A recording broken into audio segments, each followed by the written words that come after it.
Welcome back doctor صاحب. آپ بتا رہے تھے 2002 کے بعد آپ کی ایکویشن بنی، ڈیولپ ہوئی اور وہ اسٹرانگ ایکویشنز بنی. اس کے بعد جو بھی گورنمنٹ سندھ میں اس کے بعد بنی ہیں، لیکن اس کے بھی ارینجمنٹ میں جو تھی نا وہ حدود طے تھی نا کہ بھئی شہری علاقوں میں میں پہلی مرتبہ انفارملی گورنر کو تھوڑا سا زیادہ رول دیا گیا تھا، اور اس میں پہلی مرتبہ ہوم منسٹری جو ہے وہ ایم کیو ایم کے کسی وزیر کو دی گئی تھی. اور جب انتخابات ہوئے تو وہ چونکہ ایک ڈیوالوڈ یہ منتقلی اقتدار کا نظام تھا، تو اس وقت تک یہ بھی تھوڑا سا مستحکم ہو گیا، تو ہمیں پھر عوام کی براہ راست خدمت کا بھی موقع ملا. مجموعی طور پر ہمیں ایک سیاسی جماعت کے طور پر آئین میں جو آزادی ہو سکتی ہے وہ فریڈم ہمیں ملی، جو ایک ہمارے اوپر غیر اعلانیہ پابندی تھی 1992 سے لے کر سمجھ لیجئے 2001 تک، اس کا خاتمہ ہوا تھا 2002 کے بعد. تو وہ رسپیکٹ تو ہمیں ملی، لیکن ہماری یہ پریسنگ ڈیمانڈ رہی ہے ہمیشہ صدر پرویز مشرف سے تھی، اور ان کا جو 7 نکاتی ایجنڈا تھا اس کے ساتھ یہ ساری باتیں جوڈیشل کمیشن کی، جوڈیشل انکوائری کی تھی، مسنگ پرسن کو بازیاب کرنے کی تھی، یہ ساری باتیں اپنی جگہ پر تھیں. لیکن ہمیں اسٹیبلٹی کو ایک موقع دینا تھا، جیسی بھی ڈیموکریسی تھی اس کو ایک موقع دینا تھا. اور ہمیں کراچی کی بھی جو صورتحال ہوئی تھی اور سندھ نے جتنا سفر کیا تھا اور پاکستان کا جتنا نقصان ہوا تھا ان 7 سالوں میں، تو ہم نے بھی یہ تہیہ کیا ہوا تھا کہ ہم ریسیونگ اینڈ پر ہیں، ہم پریس کرتے رہیں گے، پرسویٹ کرتے رہیں گے. لیکن آج جو آزاد عدلیہ ہے اس کے سامنے آپ یہ چیزیں لے کر نہیں جائیں. ہم نے تو کئی مرتبہ ریمائنڈرز دیے. ہماری تو اس زمانے میں اس وقت کے جو کانسٹیٹیوشنل ایک لائر تھے فاروق حسن صاحب، انہوں نے لندن میں جا کے الطاف بھائی کے ساتھ بیٹھ کر ایک پٹیشن تیار کی، جو ہم نے غالباً 95 کے اندر 95 وہ تو صرف مسنگ پرسنز کے نہیں وہ پٹیشن تو پورا ایم کیو ایم کا مقدمہ 92 کی اس آپریشن پر. تو آپ سمجھتے ہیں پریس کرتے ہیں آج عدلیہ آزاد ہے اور ایسرٹ بھی کر رہی ہے، ایگزرٹ بھی کر رہی ہے اور نظر بھی آ رہا ہے، تو ہم نے تو ہمیشہ، اور ہمارے ریمائنڈرز بھی گئے ہوئے ہیں، اس کیس کو ری اوپن کرنے ہونا چاہیے، اس پٹیشن کی کو بھی جو ہے وہ سنا جانا چاہیے، وہ کیس بھی اوپن ہونا چاہیے. اور پھر دیکھیں خاص طور پر اگر یہ پہلے یہ پٹیشن اوپن ہو جاتی اور اس کے فیصلے ہو جاتے یا جوڈیشل کمیشن بن جاتے، تو پھر بریگیڈیئر امتیاز کو یا نصیر اختر صاحب نے جو اب کانفیشنز کیے کہ یہ ایم کیو ایم کو متون کرنے، اس کی امیج کو خراب کرنے اور پورے ملک میں اس کی قومی پرواز کو روکنے کے لیے جو ہے وہ سارے الزامات لگائے گئے تھے، تو میں سمجھتا ہوں کہ وہ شاید بہت پہلے یہ چیز ہو جاتی. اور جو یہ صرف ایم کیو ایم کا نقصان نہیں ہوا کہ ایک مڈل کلاس فنومینا جو پورے پاکستان میں جاتا ہے، اور قائد اعظم محمد علی جناح کا ایک مہذب، فلاحی اور جمہوری پاکستان اور معاشرہ قائم کرنے کی جو ہم بات کر رہے ہیں، اور جو ہمارے پاس اصلاحات کا پروگرام ہے سیاسی، معاشی، معاشرتی، میں سمجھتا ہوں کسی اور جماعت کے پاس. 2002 میں ایک seat back M Q M کو ہوا، اور وہ اس شکل میں ہوا جب کراچی میں بہت کچھ نشستیں ایم کیو ایم کی نشستیں تھیں وہ ایم کیو ایم نے لوز کیں. اس کی وجہ 9/11 تھا یا کچھ حلقوں میں آپ کا پراپر کام نہیں ہوا؟ ہمارا اوور کانفیڈنس، میں اس کو سب سے پہلے سمجھتا ہوں، میں ایڈمٹ کرتا ہوں، اور ہم نے اس وقت بھی ایڈمٹ کیا تھا کہ ہمارا اوور کانفیڈنس تھا. اور ایم کیو ایم کے خلاف اس آپریشن کے دوران جو پروپیگنڈا ہوا، اور ایم کیو ایم کے ایک وقت میں 5-5 ہزار کارکنان اور رہنما جو ہے وہ زندانوں میں ہوں اور جیلوں کی سلاخوں کے پیچھے ہوں، اور 25,000 کارکنان جو نظریاتی تھے، موٹیویٹڈ تھے، جو کہ ملک سے باہر اپنی جانوں کو بچانے کے لیے صرف جو ہے وہ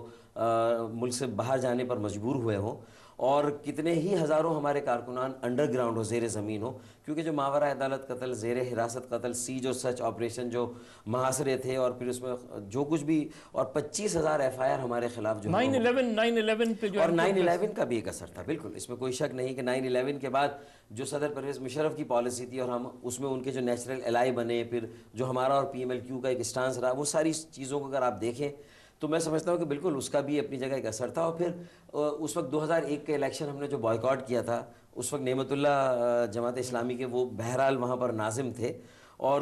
اس کا بھی ایک ہو سکتا ہے کہ ایک اثر ہو. تو میں یہ ساری باتوں کو میں سمجھتا ہوں ملا کر، اور ہمارا اوور کانفیڈنس، پھر ہم تنظیم سازی نہیں کر سکے تھے، اور ابھی ہم نے تنظیم سے ان لوگوں کو نکالا نہیں تھا، کیونکہ جب ہمارے لوگ انڈر گراؤنڈ جیلوں میں یا ملک سے باہر چلے گئے، تو جو لوگ ہمارے ریپرزینٹ کر رہے تھے، نمائندگی کرتے علاقوں میں، ان میں بہت سارے کرمنلز تھے، اینٹی سوشل ایلیمنٹس تھے، ناپسندیدہ لوگ تھے، جو کہ ایم کیو ایم کے نام سے وہاں پر کام کر رہے تھے. پھر ہمارا تو شیرازہ تنظیم کا بکھرا ہوا تھا، پھر ایک اسٹیٹس انکمیونیکاڈو تھا، آپس میں رابطہ نہیں تھا، موبائل فون کی سروسز اس وقت بند کر دی جاتی، ان ساری چیزوں کا آپ ملا ہے. پھر لیڈرشپ نہیں ہے وہاں پر، کوئی گائیڈ نہیں کر رہا. پھر بعد میں آ کر جب ہم نے تطہیر کی، اپنی صفوں کو ہم نے درست کرنا شروع کیا، ہم نے تنظیم نو شروع کی، تو پھر ہم نے پیچھے مڑ کر نہیں دیکھا، اور 3,500 ایسے افراد کو بھی نکالا کہ جو شاید بھتوں میں یا اس طرح کی مختلف وارداتوں میں تھے جن کا تعلق ایم کیو ایم سے نہیں تھا، وہ ہارڈنڈ کرمنلز تھے. اگر وہ کہیں ہماری صفوں میں آ گئے تھے اور انہوں نے ہماری یونٹوں پہ قبضہ کیا تھا، جس طرح 92 کے بعد ڈیلیبریٹلی فوج کے ٹرکوں میں لا کر وہ حقیقی کے نام سے لوگوں کو اتارا گیا تھا ہمارے دفتروں پہ. ڈاکٹر صاحب آج کی اگر سچویشن پہ ہم چلے جائیں، آپ نے فیصلہ کیا پیپلز پارٹی کے ساتھ دوستی کا، تمام تر تلخ یادوں کو بھلاتے ہوئے. پیپلز پارٹی نے کی بھی جو گریونسز تھی لیڈرشپ کے لیول پہ تو ایک ایکویشن بنی، لیکن وہ ایکویشن ٹرکل ڈاؤن نہیں ہوئی ورکرز کے لیول پہ بٹوین پیپلز پارٹی اور ایم کیو ایم. دیکھیں ہم نے اس کی وجوہات کو سمجھنے میں کوشش کی ہے کہ جو انڈرسٹینڈنگ اور ذہنی ہم آہنگی الطاف بھائی اور آصف علی زرداری صاحب کے درمیان ہے کہ ہمیں اس اتحاد کو اپنی نسلوں میں لے جانا ہے. یہ جو مفاہمت ہے کیونکہ اسی سے ملک کی بقا اور سلامتی بھی جڑی ہوئی ہے، اور سندھ اور کراچی پاکستان کی معیشت کی شہ رگ ہے. تو پاکستان کا جو معاشی نظام ہے اس میں ایک بڑا اہم رول ہے سندھ کا اور کراچی کا. تو اس کو بھی سامنے رکھتے ہوئے، اور یہ ساری مفاہمتوں سے سب سے زیادہ اہم مفاہمت جو ہے وہ یہ سندھ کے دیہی اور شہری علاقوں میں. تو الطاف بھائی اور آصف علی زرداری کی سطح پہ تو یہ بالکل کلیئر ہے. نیچے ٹرکل ڈاؤن کرنے کے لیے ہم نے ایک نظام وضع کرنے کی کوشش کی، اور ہم نے دیکھا ہے کہ ہماری کیا کمزوریاں یا خامیاں ہیں. اس میں ہم نے یہ تہیہ کیا ہوا ہے کہ یہ مختلف وزارتوں میں، محکموں میں اب بھی ہماری بہت ساری شکایتیں ہو سکتی ہیں پاکستان پیپلز پارٹی کے ساتھ، جو سندھ پیپلز پارٹی اس کے ساتھ خاص طور پر قائم علی شاہ صاحب کے ساتھ، لیکن بہت محبت اور خلوص کے ساتھ، بڑے کھلے ذہن کے ساتھ. اب ہم نے کم از کم ایک چیز سیکھ لی ہے کہ ہم ایک دوسرے کو بہت کھل کر جو ہے جو ہماری شکایتیں اس کا اظہار کرتے ہیں. یہ بتائیں اور اس میں ہم اپنے دل پر نہیں لیتے ہیں. اور مجھے یہ محسوس ہوا ہے، مجھے یہ خوشی بھی ہے کہ وہ بھی اب بہت کھلے دل اور کھلے ذہن کے ساتھ ہماری ان باتوں کو سن رہے ہیں. کیا صدر کی حمایت کسی چیز سے مشروط ہے؟ بالکل نہیں ہے. اگر جو حمایت ہے وہ صرف اور صرف ایک نکاتی وہ ایجنڈا ہے کہ سندھ کی مفاہمت جو ہے وہ ہمیں باقی ساری جو باتیں ہیں وہ سب ضمنی ہیں اور فروعی ہیں. آپ سمجھتے ہیں کہ آج صدر کے خلاف جس طرح صدر کی بہت سی تقاریر پہ تنقید بھی ہو رہی ہے، آپ سمجھتے ہیں صدر کے خلاف کسی لیول پہ کوئی سازش ہو رہی ہے؟ دیکھیں سب سے پہلے تو صدر آصف علی زرداری صاحب کو خود آگے آنا چاہیے اور اپنی حلیف جماعتوں کے ساتھ بیٹھ کر، اگر انہیں یہ محسوس ہو رہا ہے جو ان کے وسوسے یا خدشے ہیں جن کا اظہار انہوں نے انتہائی جذباتی ہو کر، جو اپنی جذباتیت پر مشتمل تقریر تھی لاڑکانہ میں، نوڈیروں میں، انہوں نے اس کا اظہار کیا فرط جذبات میں بہہ کر. تو میں سمجھتا ہوں کہ ضرورت اس بات کی ہے کہ وہ اپنے حلیفوں کے ساتھ بیٹھیں اور ایم کیو ایم نے اس کی تعریف بھی کی ہے. ایم کیو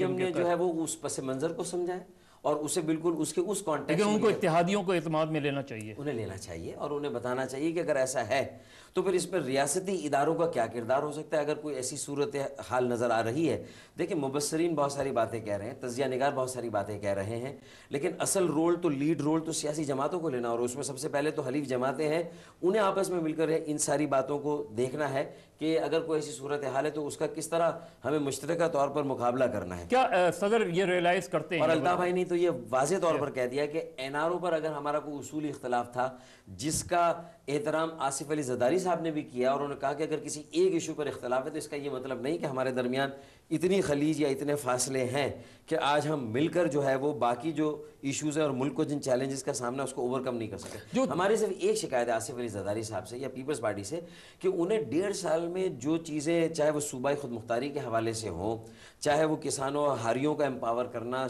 پاکستان کے ہر شہری کو امپاور کرنا، اور جوڈیشل ریفارم ہے اس میں، پھر صوبائی خود مختاری کا مسئلہ ہے، اس پر جتنی تیزی کے ساتھ ہمیں کام کرنا تھا ہم اس تیزی کے ساتھ کام نہیں کر سکے. پھر اقتصادی اصلاحات کا ایک ایجنڈا ہے، آئینی اصلاحات کو پش کرنا ہے پریزیڈنٹ صاحب کو، وزیر اعظم کو. آئینی اصلاحات، آپ آئینی اصلاحاتی کمیٹی میں بھی ہیں، آئینی اصلاحاتی کمیٹی میں کیا ڈریگ یا